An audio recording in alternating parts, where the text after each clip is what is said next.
Good morning. So Denise and I have spent a lot of time sort of in the Gospels and different things this year, and Jesus' teachings have just felt really real, and a lot of his teachings ends up in parables. So we're going to have a parable today that's about generosity and our response. So as we go through it, you can kind of see God and his generosity, our response, and then our desire over time to become more like him and more like his response. So let's look at the next slide, Gabe. So what is a parable? So why did Jesus use parables instead of just telling us what to do? And he really did some of both. But I think sometimes if we just have something that says, here's the command, be good, be kind. It's like, yeah, I'm pretty good, I'm pretty kind. So I think what the parables were diving in a little deeper to expose, am I really kind? Do I really have a generous heart? Do I really think that way? So as we go through this parable, try and imagine yourself in those parts. Try and imagine what light could be shining into your life.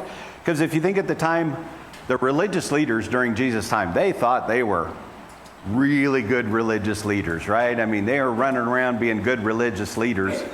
Yet almost every time Jesus told a parable to them, they got angry. And why did they get angry? Because it was exposing what was in their hearts as opposed to kind of their posturing. And so I think as we go through these, just try and think that same thing, looking at this parable of what's in my heart compared to what's in there. So we're going to go next slide, Gabe. The parable of the vineyard workers. I think it's a fairly common one. It's going to teach us about God's generosity and our response out of Matthew 20. So we've got a little video that just walks through that. So let's do that now, Gabe, if we can.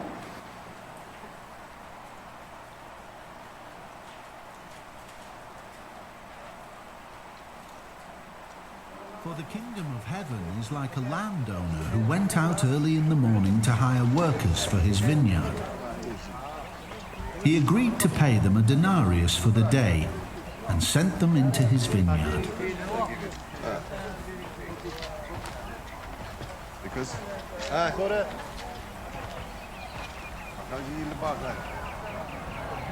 About 9 in the morning, he went out and saw others standing in the marketplace doing nothing. He told them, "You also go and work in my vineyard, and I will pay you whatever is right." So they went. He went out again about noon, and about 3 in the afternoon, and did the same thing.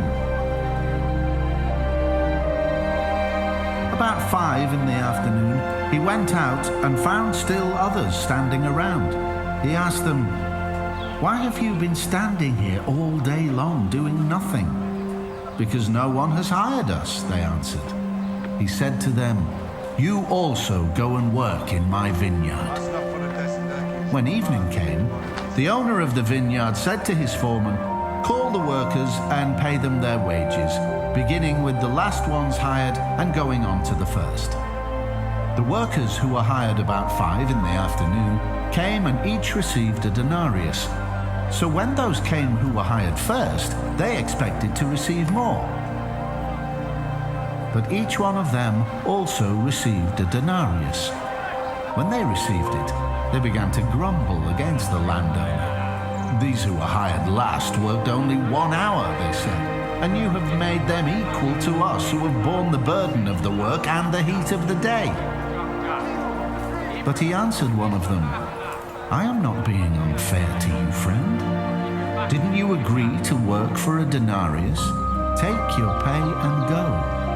I want to give the one who was hired last the same as I gave you. Don't I have the right to do what I want with my own money? Or are you envious because I am generous? So the last will be first, and the first will be last." Great. Thank you, Gabe. Simple, yet I think super, super powerful if you kind of dig down through what happened. So what did happen? So he hired workers throughout the day, 4 different times. He told all of them he'd pay them a denarius to come and work. And so when evening came and he got ready to pay them, it's very interesting, beginning with the last and going to the first. So he actually took the last people that came and only worked an hour, paid them first. And I think part of this was to see what the others would think of that, right? If he had paid the all-day workers at the beginning and they walked off with their money, they wouldn't have been there to observe, oh, why is he giving this guy that only worked an hour the full day's wage? Then the next set came and he gave them the full day's wage until he worked all the way through all 4 sets of those. And when he got to the first who had worked all day, they thought they would receive more. But they got the regular daily wage. And when they received it, they grumbled against the landowner.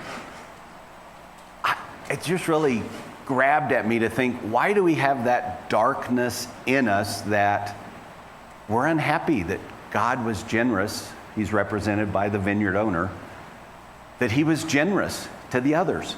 Why would we want to be angry that he was generous to the others? And why do we think we didn't get what we deserved because he was generous to the others? And I was like, wow, why is that darkness inside of us? I mean, I won't speak for you guys, but listening to this, kind of thinking, that's probably how I would have reacted if I was the guy that worked all day. I would have been like, well, why are you paying the guys that worked an hour as much as what you paid me? Don't I deserve more? And we hear a lot of the teaching throughout the New Testament and the Old Testament about the last shall be first and the first shall be last. And I think those are easy words to just go through there, but he's actually drawing that out here, saying, you were here first, I'm going to pay you last, and you're going to get the same amount that these other guys got. So if we look at the next slide, Gabe, Mark 9:35 says, whoever wants to be first and must be last and servant of all. We're all equal recipients of God's gifts, of his grace. We're often covetous and jealous of the others. And so the striving to be first, it's like somehow deeply inside of us to want more, to want what somebody else, or somebody else gets a good gift, and it makes us jealous. It really challenged me to think about that of, why wouldn't I be glad when God is generous to somebody else? I mean, I think the heart God would want is, when the last vineyard guys were just paid the denarius, I think he would say, I should. What he would love in me is like, oh, what a cool vineyard owner that he's going to pay these guys more than they deserve. But instead, I tend to look, no, I should have gotten more than they deserve. And as we work through this and think about being generous, it applies to so many areas, but I think it's really a key piece in this first and last teaching too. It's a total reversal of our expectations, sort of the American, I mean, children have it at what age? 3 years old? That's not fair, right? I mean, they already have it when they're 3 years old. That's not fair. And I don't know that we really give that up. And I tried to think, what's in my mind when I think I deserved more than the others? I think it's a pride. It's a human works, because it's like, well, I worked all day, so I'm better than Carl, who only worked 1 hour, so I should get more. It's like, in God's eyes, he loves us all, and he's gracious to all of us the same way. And he says, the better way to show my love is to show to the last this bigger gift and this better gift. And I think if we could inculcate that, if you imagine if every follower of Jesus in Colorado Springs thought about how to be generous to the people they see, and we're going to get a chance to think about that some more, but what would really happen, and what do you think God really cares about? So let's look at the next slide, Gabe, where we're going to kind of look through the 3 key actors. So the owner, generosity was up to him, right? The guys he hired in the morning, he was going to pay a denarius, and he told him, I'll pay you a denarius for a day's wage.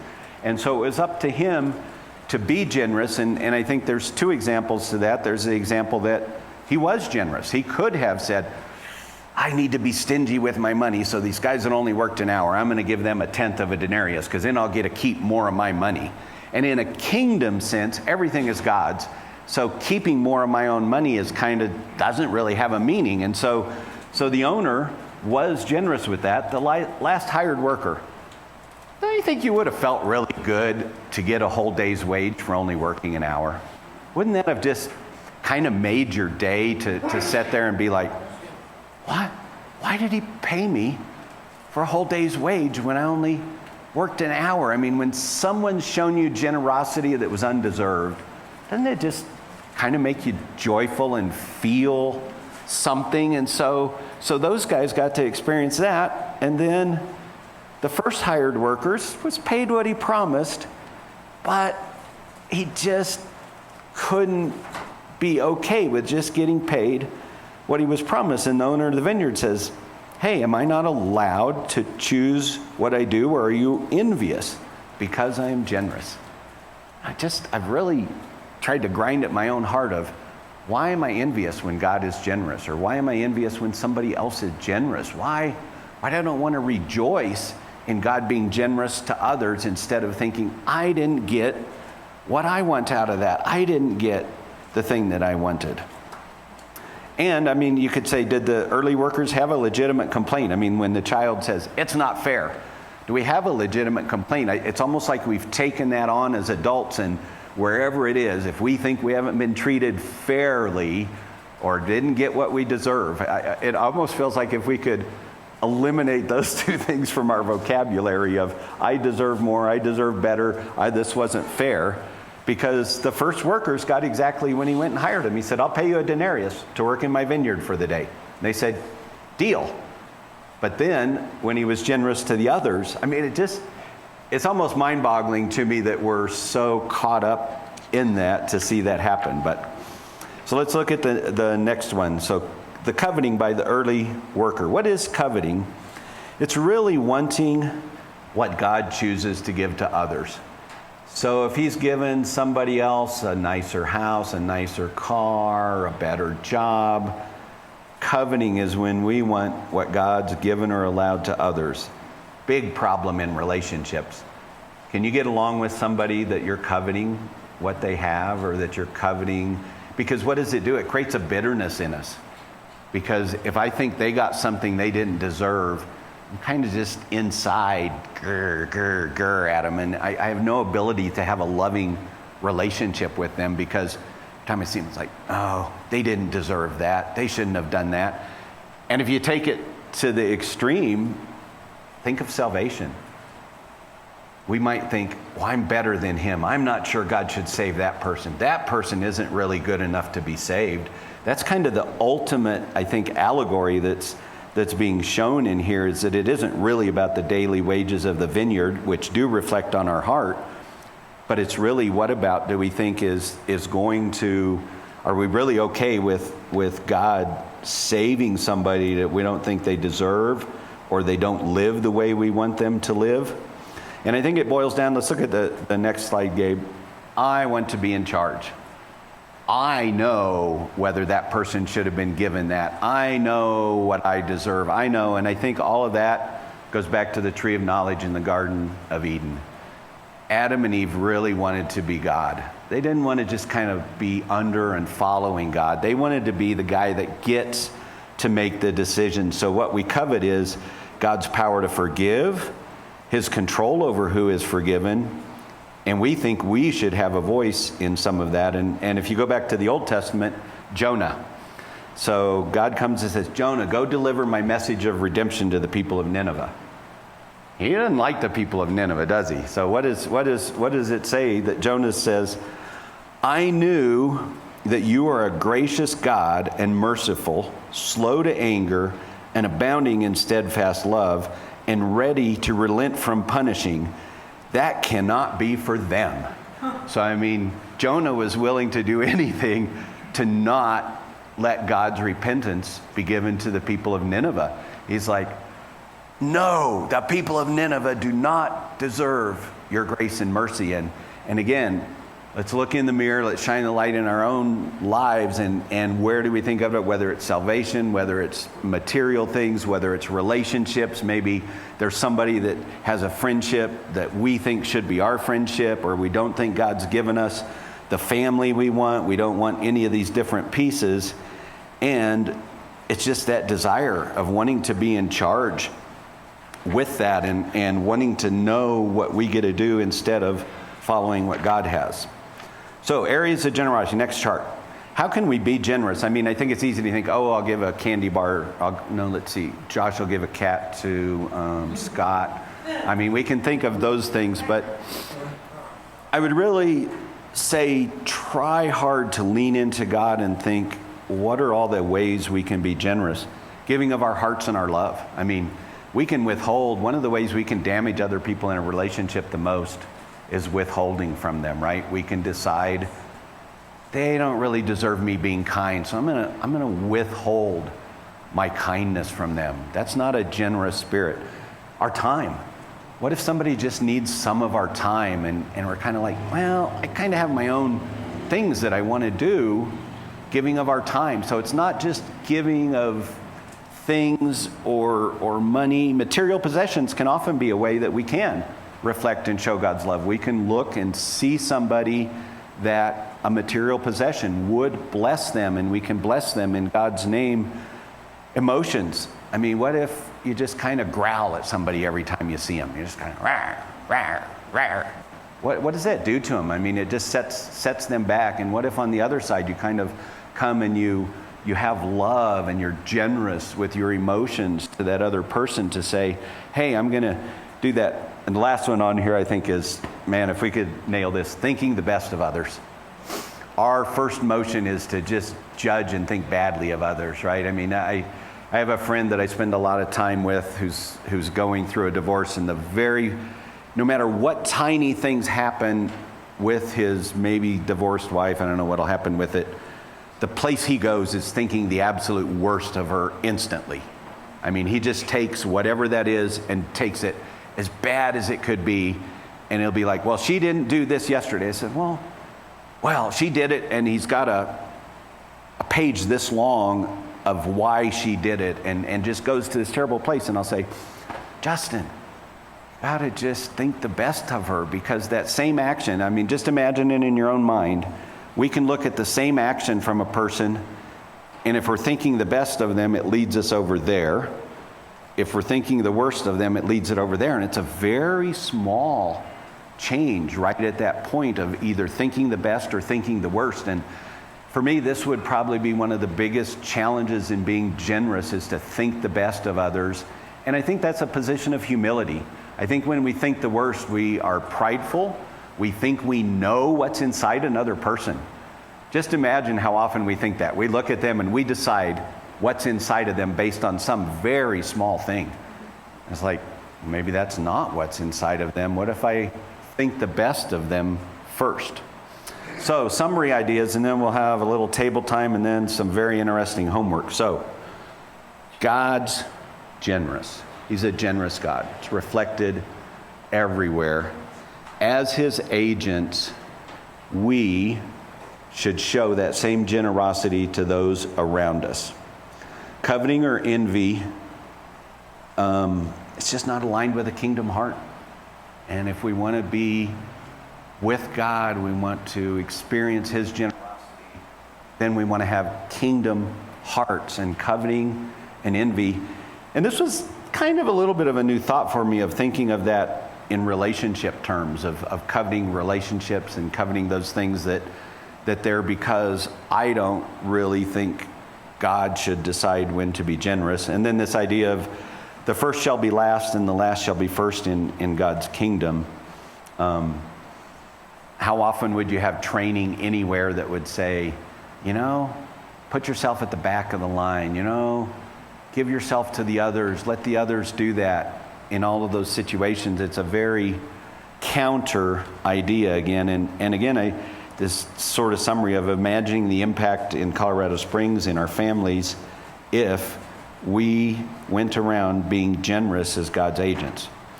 All right, next chart. So some discussion for your tables, and then we'll have some homework after that.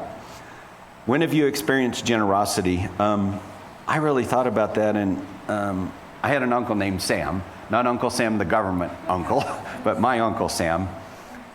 He was a really generous person, and looking back, I think he shaped my life a lot. Like some of the things I remembered, he was often employing people that couldn't get jobs, but one summer we were putting a metal roof on a building in this kind of weather, and that's about as miserable a work as you can do during the day. And all of a sudden, he drives up and he kind of acting funny and he's, you guys get down here. Well, he's gone and got 4 watermelons and cut them all up and wants to feed us all watermelons and give us the rest of the day off because it was a hot day. We're like, wow, that is really cool. And almost every possession that he had, he shared. There were a number of times where maybe you needed a bigger car, you needed something different, and be like, oh, well, just take my car. Oh, just use my house. Just do that. And it was just like a part of his lifestyle to do that. So I think it's something we want to mentor to one another. And when we experience it, thank God, rejoice, and actually maybe tell others when you've experienced the generosity. Then during this discussion, think about where would you look for places and people to be generous to? What, where, and I think it's everywhere. I think we should be super broad in thinking about this.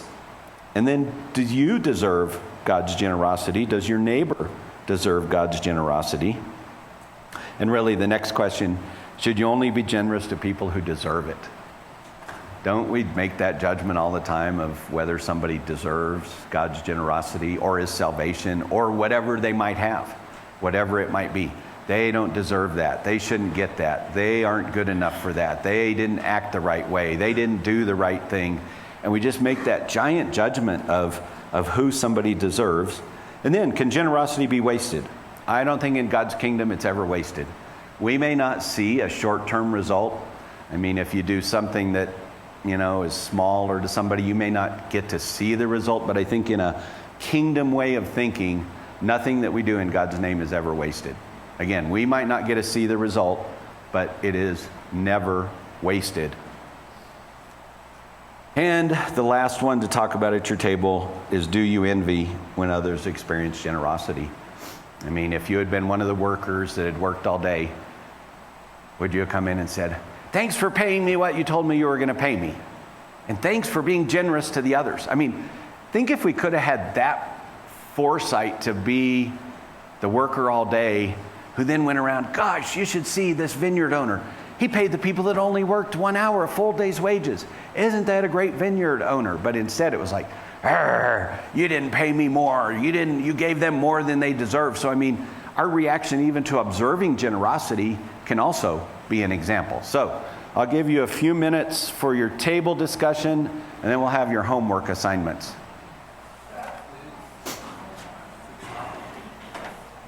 So you're each getting an envelope with $50 in it.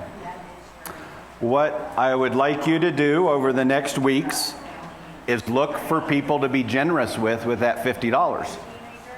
It could be things, it could be time. Maybe you would say a friend that you think needs encouraged, you'd invite them out for coffee and pay for coffee. You might invite somebody for a meal. You might know somebody that just needs some money in a tight time. You might have an idea of a gift to give somebody. I would like it to be creative, in God's name, and as personal as it could be. So I'll kind of echo Scott's talk last week. Don't hand it out for the drive-through of the person behind you in the drive-through, but somebody that you can actually have an interaction with.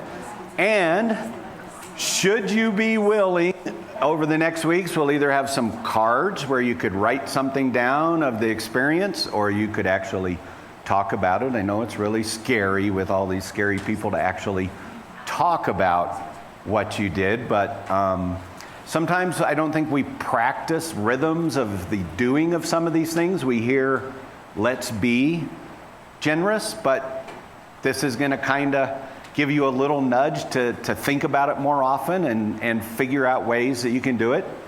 Teenagers, I trust you guys. You're all pretty smart kiddos to figure out ways to do that on your own. So you're kind of being treated as halfway to grown-ups. You each got your own envelope to go and do that. So questions about that? I mean, it's free form, no strings attached, but just kind of something for you to kind of think about and look around. It maybe help you develop your kingdom eyes and ears to just think, who can I be generous to? Oh, where's somebody I can, and again, don't think of it as just money. You get your time, your coffee. If you see somebody, I've been in a number of places where sometimes we see something like, let's say you were at Walmart and you see somebody taking things back off the line because they don't have enough money to buy the food that they had on their list. Probably our normal reaction would be kind of like, I don't know about that. Well, try and think of being generous and walk up and say, hey, I noticed that. Here's $20 in God's name. Here's $10 in God's name. Here's, I kind of have some ideas. It should be fun. Don't get burdened by it, but be challenged by it, and it should be fun. I mean, you should get joy by being generous to somebody, right? Okay, so nobody has questions. Nobody's like too scared to death. Nobody's going to say, here, I'm giving this back. I don't want to try and do this. You know? Well, I have a friend that helps me a lot, and she needs gas from here. So. Great. So you might already have something in mind. Judy. I just think people have to be wise. If food is money, You know, I don't know though, Judy. I'll back off a little. That's why I say nothing's wasted in God's kingdom. And you know, it's kind of it's a tug of war with that. Does somebody deserve it? To some extent, and I won't put it on you personally, but I've tried to give up being too wise, because I think then I'll look at somebody and say, they don't deserve this. And I've made a judgment, and this is really one of those gnarly things, not feeling critical of you, but I would say, I would encourage people to err more on the side of generosity. And God can do what he does with it, right? I mean, there are a lot of interesting stories where undeserving people were treated with kindness, and it was that little nudge. It didn't show up maybe for years, but it was that little nudge that started them down a different path. So yes, I mean, do what God tells you to do. You're a mature believer. If you think, no, I shouldn't, if you think, yes, I should, it's a great exercise to listen to the Holy Spirit and see how we can hear from the Holy Spirit and say, well, this makes me uncomfortable, but I do think God wants me to do this, or I think this would be a generous activity. So if you can, over the next few weeks, come back and tell the stories, because I think it'll encourage one another. And all right, so go be generous.